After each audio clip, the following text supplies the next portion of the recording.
তৃতীয় ম্যাচও পারল না বাংলাদেশ। জাকের আলী অনেক, নুরুল হাসান সোহান কিংবা লিটন দাস সবাই আরও একবার পরিচয় দিলেন ব্যর্থতার।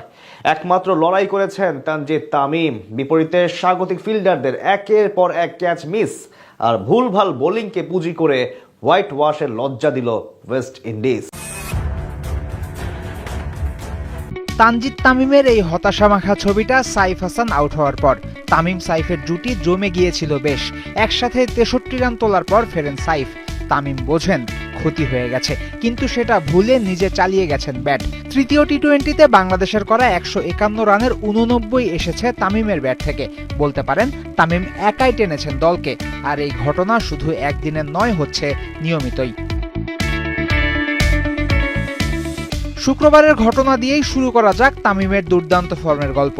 এদিন দলের প্রায় 59% রানই করেছেন তামিম। বাংলাদেশের কোনো ব্যাটার কখনো এত আধিপত্য দেখাতে পারেননি এক টি-20 ইনিংসে।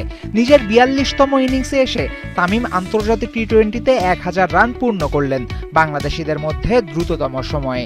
এদিন এবছরে নিজের 7 নম্বর 50 পেয়েছেন তামিম। আর কোনো টাইগার ব্যাটার এক বছরে এত 50 পায়নি এই ফরম্যাটে। এবার আসা যাক তামিমের টি-20 ক্যারিয়ার চর্চায়। 42 ম্যাচে 1056 রান করেছেন, গড় 27.78। শুনতে অদ্ভুত লাগলেও সত্য, এই ফরম্যাটে বাংলাদেশের ইতিহাসের সর্বোচ্চ গড় তামিমের। কমপক্ষে 500 রান করেছেন এমন ব্যাটারদের মধ্যে তামিমের চেয়ে বেশি স্ট্রাইক রেট আছে শুধুই পারভেজ হোসেন ইমনের। 42 ম্যাচে 10টা 50 করা তামিম আছেন সর্বোচ্চ 50 করা টাইগার ব্যাটারদের লিস্টে তৃতীয়তে। 1 এবং 2 নম্বরে থাকা লিটন আর সাকিব আল হাসান খেলেছেন যথাক্রমে 117 এবং 129টা ম্যাচ। হিসেবের খাতার যত পাতাই উল্টাবেন, যেই মানদণ্ডেই মাপবেন, তানজিদ তামিমকেই মনে হবে টি-20তে বাংলাদেশের সর্বকালের সেরা ব্যাটার। কিন্তু কথায় আছে, পরিসংখ্যান সব সময় সত্য বলে না। তামিমের বেলাতেও তাই। ইনিংসের শুরুতে নড়বড়ে থাকেন তামিম। ক্যারিয়ারে 6টা ডাক, সেই তথ্যই দেবে আপনাকে। বড় আসরে স্ট্যাটও বড্ড বেমানান।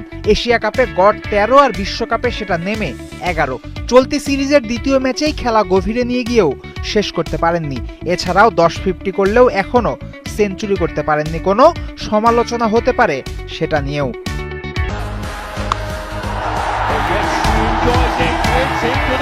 তানজিদ তামিম ছক্কা মারতে পারেন অনায়াসে। 42 ম্যাচে 49 ওভার বাউন্ডারি আছে তার। একই সময়ে তামিমের মারা 96টা 4 প্রমাণ দেয় খেলতে পারেন মাঠের সব দিকে। অর্থাৎ ধারাবাহিকতা, সক্ষমতা সবই আছে এই ব্যাটারের মাঝে।